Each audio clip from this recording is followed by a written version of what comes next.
evening, everyone! Welcome back once again to Vicious Rants, and of course I'm your host, your YouTube Messiah, and often imitated, never duplicated superstar Tim Vicious, and we are going to be talking about what Raw this week. It was the Go Home Show 2 Extreme Rules, was in Greensboro, North Carolina.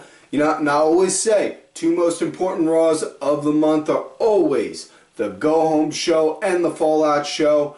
This Go Home Show, I don't want to say it didn't disappoint, but as far as score-wise go, you know, right off bat, I'm going to say I gave it a good 6.5, teetering, an emphasis on teetering towards a 7. Yeah, but show starts off with Styles coming out. Styles, nice big pop, you know. Talks about on how he's won championships all over the world. He's wrestling in front of 60,000 people at the Tokyo Dome. You know, some little fuckknuckle out there on the Twitter wound up trying to actually argue with me with that, saying that, you know, hey, you could wrestle in front of whatever amount of people you want. You know, WWE is the ultimate big league. No, dude, WWE is the most known product. You talk to fans who put an emphasis on the athleticism on wrestling, guarantee you're gonna have people say that either it's a toss-up 9 out of 10 times between ROH or New Japan for the more credited title. You know, that's it. But Styles, former two-time IWGP World Champion, man is talented out the wazoo. You know, definitely would be a great World Champion. As he's in the middle of cutting his promo, talking his shit, out comes Roman, and literally the very second you hear "damn," you know, like a giant sea of boos just wound up flying through. Like, it was almost deafening, it was that many. And he just, you know, give Roman all the credit in the world, he ignored it through and through. But honestly, what I really hope they do after this match between them two, they turn the kid heel. Because seriously, I think that'd be the one thing that would really save him, you know? Go ahead, have him do that whole still, I'm not a good guy, I'm not a bad guy, I'm the guy kind of thing, whatever the fuck he wants. You know, who gives a shit on that? You know, but have his attitude and his demeanor be more heel-ish. You know, have him act like an arrogant, cocky heel in a way. You know, even back to like his old NXT days. Have him do like that. Because that would work great for him. You know? With that said, Roman, he went down to the ring, talked about on how, you know, Gallows and Anderson, they're going to wind up being there, and if they go and try and do something, then Usos will be there, and that their bloodline is bigger than the club, in which case I'm just thinking, please tell me they're not actually going to have Roman make a family-related stable called the Bloodline. Because seriously, if they do,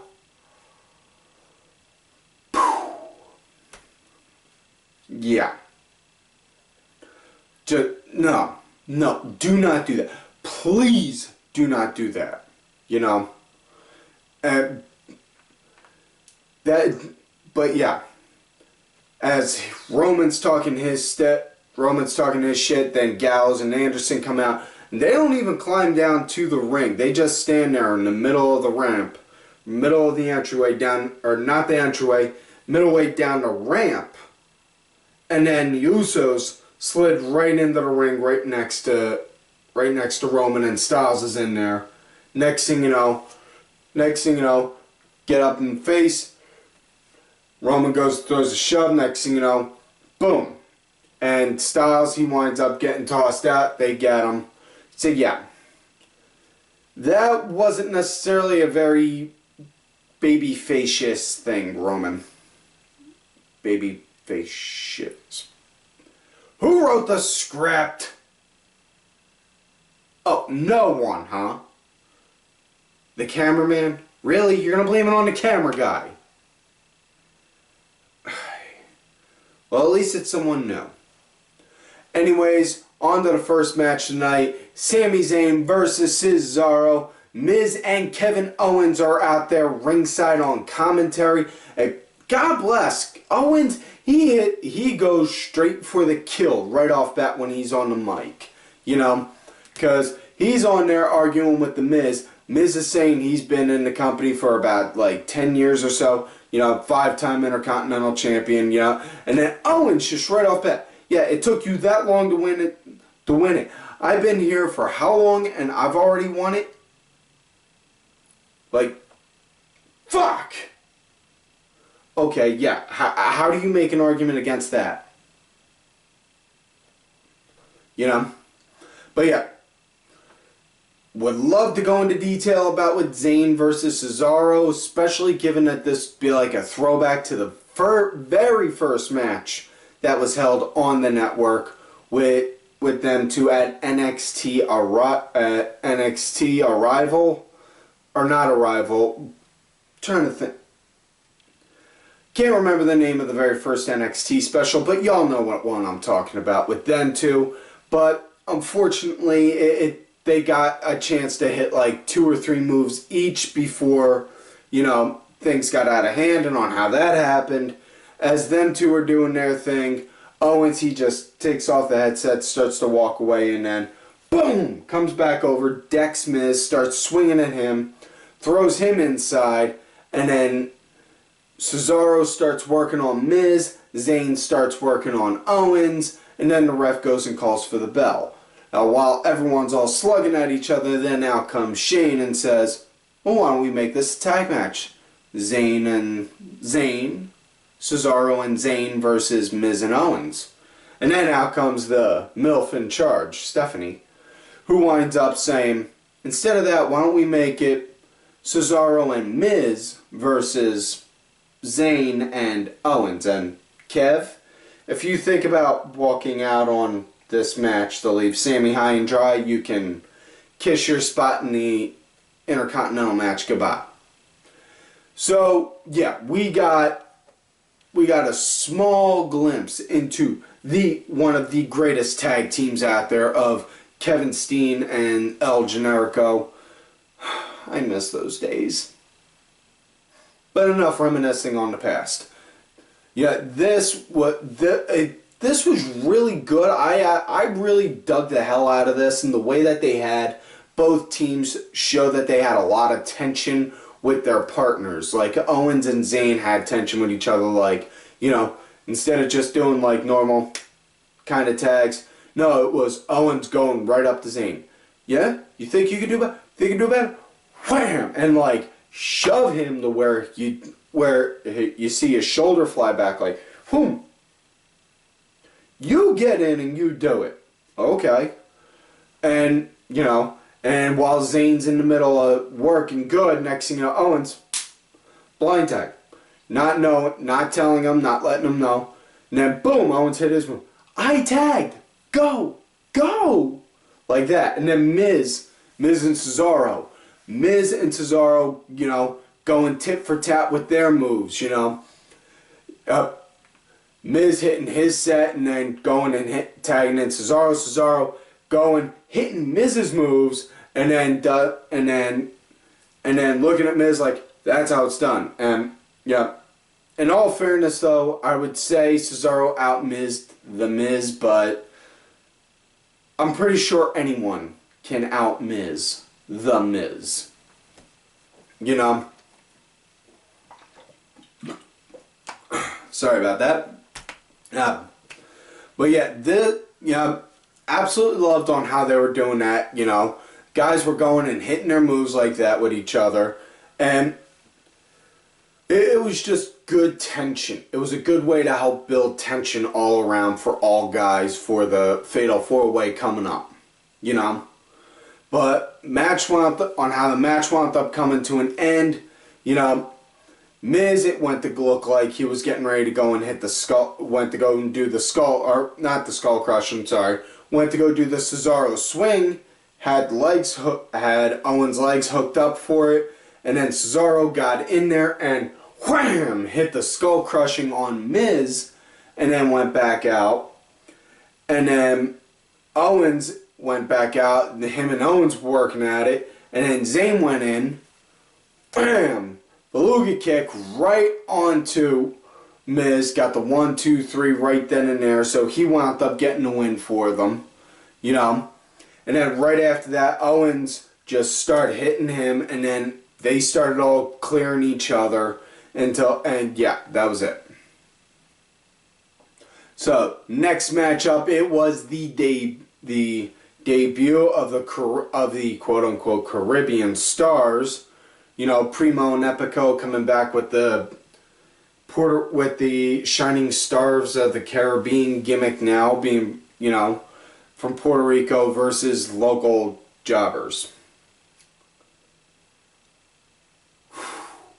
Wow. These guys cannot get a gimmick to get over for the life of them. You know, and I've made the argument before, it's not the gimmick, it's on how the man works the gimmick.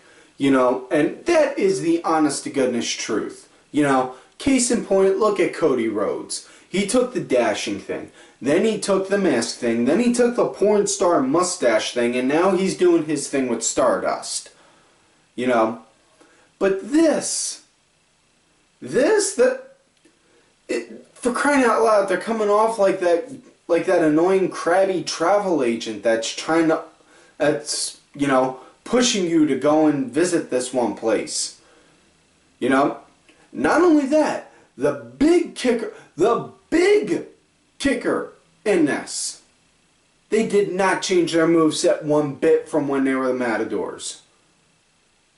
No lie, they did not change their moveset one bit, and you had to know somewhere out there El Torito was watching, just sitting there with a little thing of popcorn watching. No midget joke right there saying a little thing of popcorn. You know, he's got to stay in shape, you know. Popcorn can only work as a cheat meal for so much, but digressing. Little thing of popcorn, the second he sees them come out, throwing it right at the TV. You know, calling up Swoggle, trying to tell him to have Jarrett book another WLC match between them two for GFW.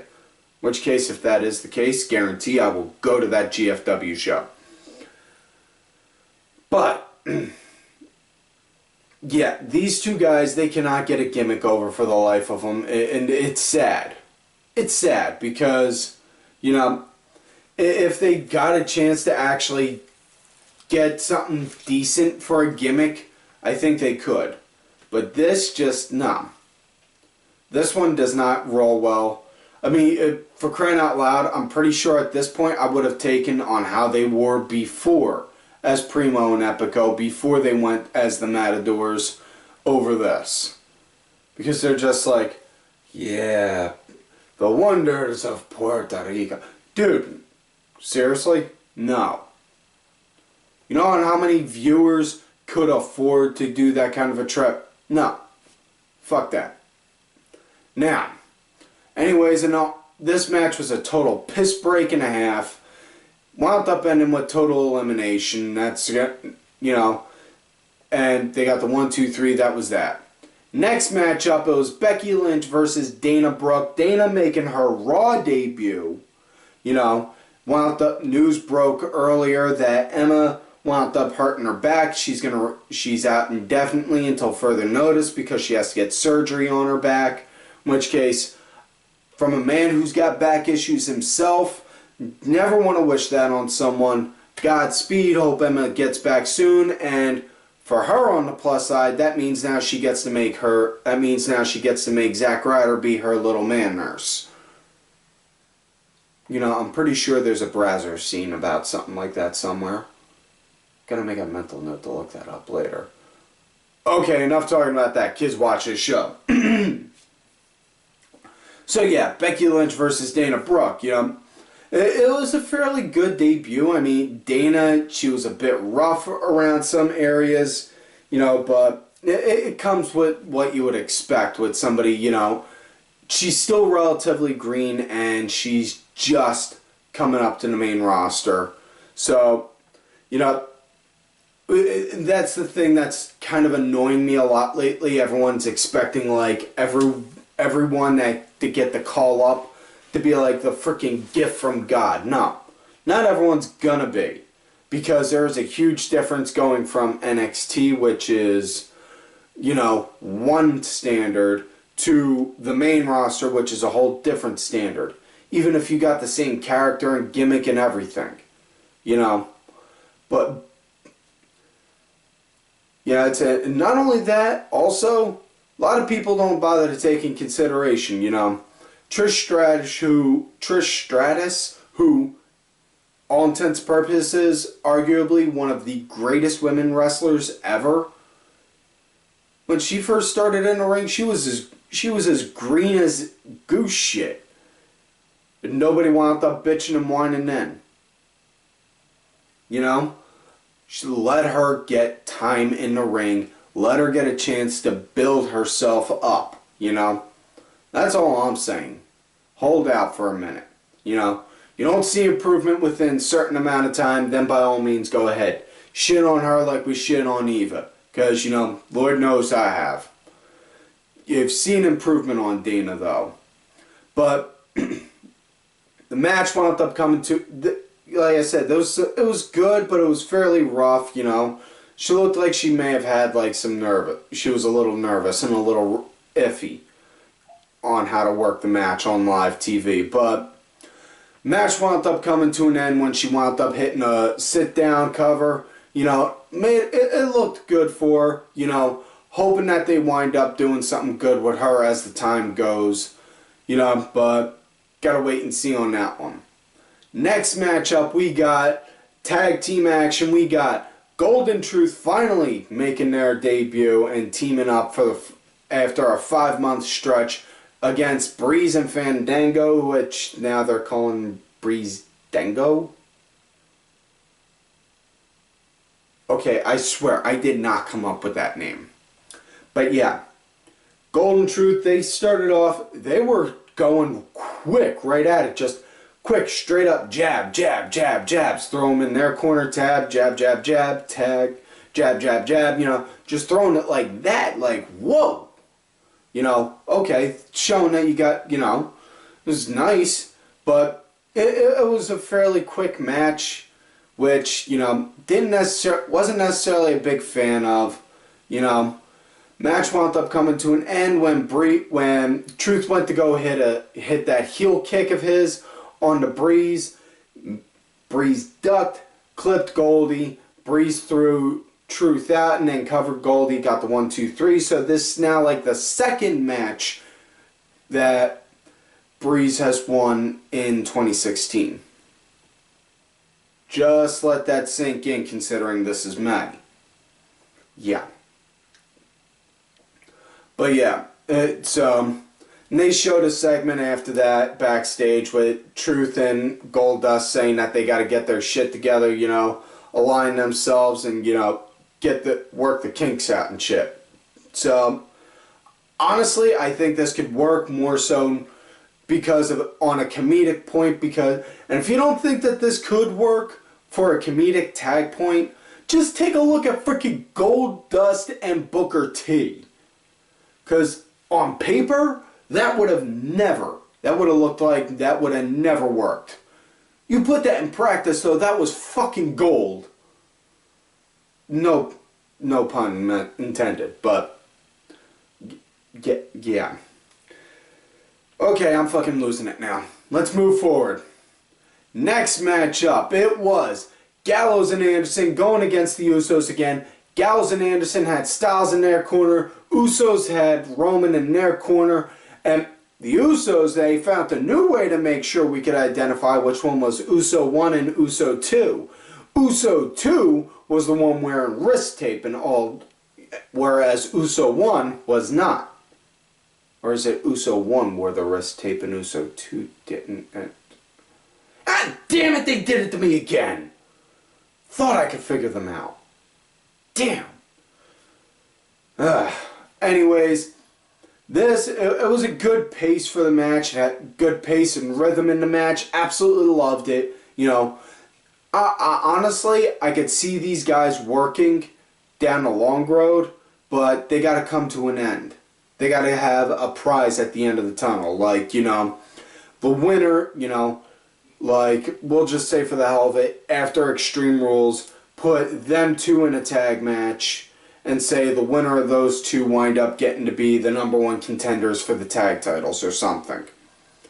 You know, something like that. But this was a good match, good pace. You know, got to see Gallows and Anderson live in action. These guys are the shit. No lie. Excuse me. These guys are the shit. These guys are hard hitting, man. No lie. Now, the freaking spine buster Karl Anderson did, you know, definitely lived up to the Anderson name, like double A, you know. That was freaking nuts. Probably the coolest part on this was while Roman and Styles were outside the whole time, you know, neither one of them went to go and try and throw themselves into the match against the opponents, you know, which, you know, that was actually something a little different that, you know, a little different, you know, absolutely love to see. You know? But the match as the match went on, it came to an end with the Usos. They wound up doing a super kick and then got the body splash on Anderson, got the 1, 2, 3. So yeah. After that though, they kept on brawling. And then it led to Styles and Roman getting the stare down brawl. And Styles had the chair, hesitated over Roman, didn't, and then went to go and do it. And then Roman just, boom, stopped him, cracked Styles with the chair, and then Gallows came back in, saved him, wham, cracked him. And then Roman took Gallows out, and then next thing you know, Styles wound up just snapped and busted the chair over Roman and then laid the chair down, hoisted him up, and gave him a Styles Clash onto the chair. So that pretty much solidified that. Sadly, Styles isn't going to win at the pay-per-view. Ah, shit. Oh, well. Always next time, right, kids? Anyways, next matchup, it was a match that got set up earlier in the night with Steph and Shane when they were talking about on how they were laying down things for the show. When the Dudley boys came in, they said that they wanted to go and teach some of the new kids some respect, and they said, and Shane and Steph said, give you, one of you, a match against somebody who's 7 foot tall. Can't teach that too. You know, so basically summing it up, it was Cass. You know, Colin Cassidy. So you got Colin Cass going up against one of the Dudleys. They didn't bother to show on who until right as the bell rang. You know, because both Dudleys got in the ring and they were both like, and Cass just like, and then it was Devon, you know. Yeah, this was a quick, and I emphasize like quick match, like damn near almost piss break quality quick match in record time. But, you know, and this is exactly one of the things I was saying before. Make it having the guys having the old guard, put the new guard over, you know. And that's what made it great, you know. Like seeing that, hoping that we can get something like that as the time goes. Hopefully when Enzo comes back, we can get more of Enzo and Cass going against the Dudleys. You know, really hoping that we can get something like that soon. Next matchup, it was technically the main event of the night. It was Kalisto versus Del Rio. And Del Rio, he pretty much kept Kalisto grounded for this matchup for all intents and purposes. You know, that Del Rio, he looked a little winded there, you know, as if some short little pasty British girl wound up sucking all the man life out of him, if you get what I mean. Okay, I'm stopping the eyebrow thing now. Anyways, trying to hint at a little joke about Del Rio and Paige knocking boots now. Yeah. So, by all means now, fanboys, go ahead. I'll give you a minute to cry. Okay, you're done crying. Now, fangirls, I will give you a moment to cry. Okay, I've given you your moment.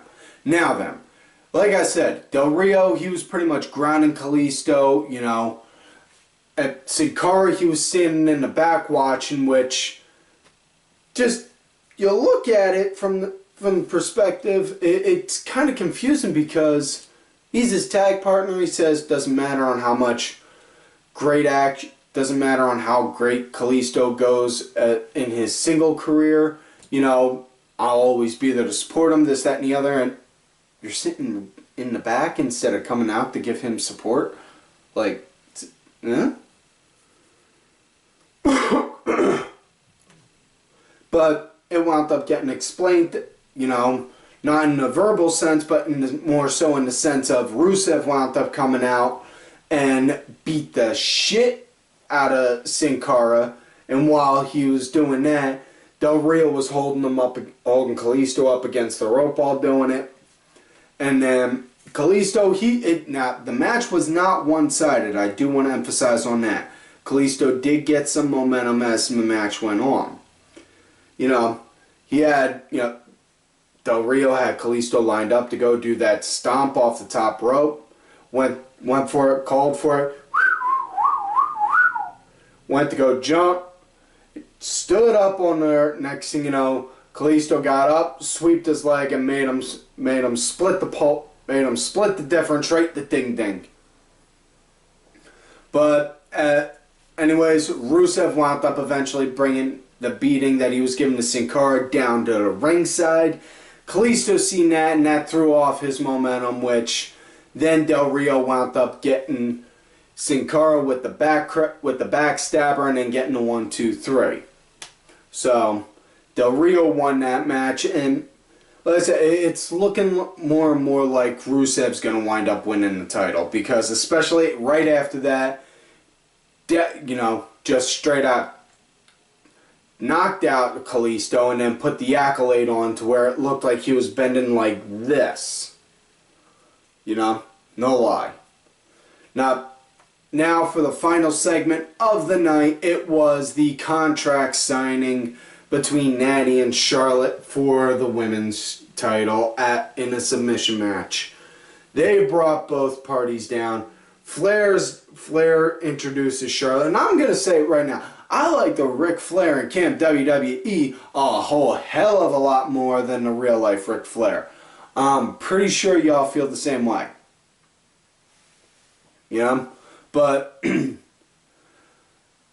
yeah. Charlotte, she comes down with Rick, then they bring out Natty. Natty winds up, and yeah, I brought this up before. Natty, she just comes off really prudy anymore. She just comes off way too prudy. Like she takes it way too serious, you know? Honey, relax, have a little bit of fun. I mean, for crying out loud, it's almost to the point to where I'm missing your old farting gimmick. You know, where you're just randomly dropping and like you're acting like nobody notices. Come on, have a little fun, relax. You know? And she's talking on how, you know, she can't win, Charlotte can't win because of Rick always around, you know. The Charlotte that they wrestled at NXT where she won her women's title there from wouldn't have done something like this, but now this one, she knows she can't beat her, all this, that, and the other, and then Natty just stops like, you know, you are just jealous because a heart can't beat a Flair. These people love me. I am their goddess. I could slap a fat, ugly person and they would still cheer me. Which case, I would actually pay money to see just Charlotte go up to a random fan, just be like, and just go, wham, and go and crack him. But yeah, so they have Natty sign the contract, and then they have Charlotte go to sign it, and after that she sees a stipulation. She's like, whoa, whoa, whoa, what's this? And then they announce a stipulation saying that if for whatever reason during the match Rick comes down, Charlotte, the match is then forfeited and Natty then wins the title. Rick starts going on to a huge fit, gets up in Shane's grill, goes, you know, Rick goes and does Ric Flair like, woo, woo, woo, woo, woo, woo, woo, woo, woo, woo. You know, like he's getting ready to throw down. Shane's like, whoa, whoa, Rick, I got too much respect for you. Steph's like, whoa, whoa, Shane, you may have respect for him. I don't.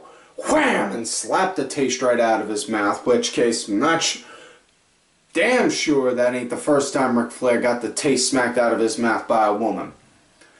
And then he's just laying there like, oh, oh, oh, oh.